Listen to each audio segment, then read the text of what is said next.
ভুল করল ভারত আর দোষারোপ করা হচ্ছে বাংলাদেশি আম্পায়ার গাজী সোহেলকে। সুপার ওভারে বাংলাদেশি আম্পায়ারকে নিয়ে রীতিমতো তুলকালাম ঘটনা। বলছি বিস্তারিত, তার আগে ম্যাচে ফিরতে চাই। আজকের ম্যাচে দুর্দান্ত সিদ্ধান্ত দিয়েছেন গাজী সোহেল। তার বিপক্ষে রিভিউ নেওয়া হয়েছিল একটি, আর একটিতেই ব্যর্থ হয়েছে ভারত।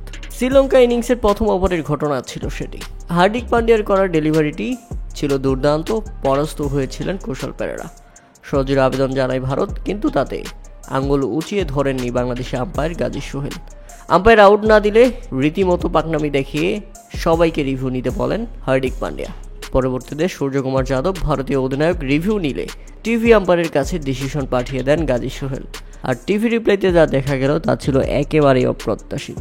হার্দিক পান্ডিয়া এত বড় একটা বাজে সিদ্ধান্ত নিতে বাধ্য করবে ভারতীয় দলকে, সেটা তার রিয়াকশন দেখলেই বোঝা যাচ্ছিল।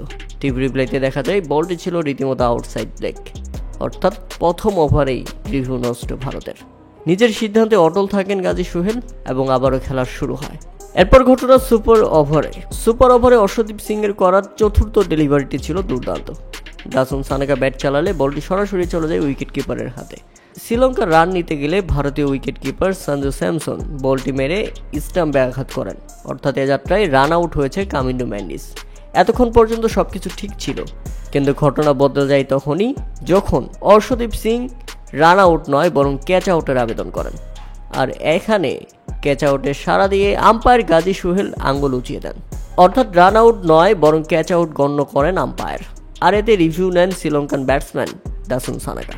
পরে টিভি রিপ্লাইতে দেখা যায় বলটি তার ব্যাটে লাগেনি, অর্থাৎ আউট হয়নি দাসুন সানাকা, সাথে সাথে বাদ হয়ে গেছে রান আউট। কেননা ক্যাচ আউট গণনা করলে সেই থ্রো করা বল কখনো রান আউট হতে পারে না। আর এটা নিয়েই বাংলাদেশি আম্পায়ারের সঙ্গে ব্যাপকভাবে লেগে যায় ভারতীয় দলের সঙ্গে। অনেকক্ষণ কথাবার্তা হয়। সূর্যকুমার যাদব কোনোভাবেই মানছিলেন না ব্যাপারটি। বাংলাদেশি আম্পায়ার বারবার বলছিলেন, রান আউট নয়, তোমাদের বোলার ক্যাচ আউটের আবেদন করেছিল এবং আমি সেই সিদ্ধান্তই দিয়েছি। আর ক্যাচ আউটের আবেদন করলে সেখানে রান আউট কোনোভাবেই গণ্য হতে পারে না। আবারও রিভিউ নিতে চেয়েছিল সূর্যকুমার যাদব, কিন্তু সেটা অ্যাকসেপ্ট করা হয়নি। পরবর্তীতে বেঁচে যান শ্রীলঙ্কার দুই ব্যাটসম্যানই।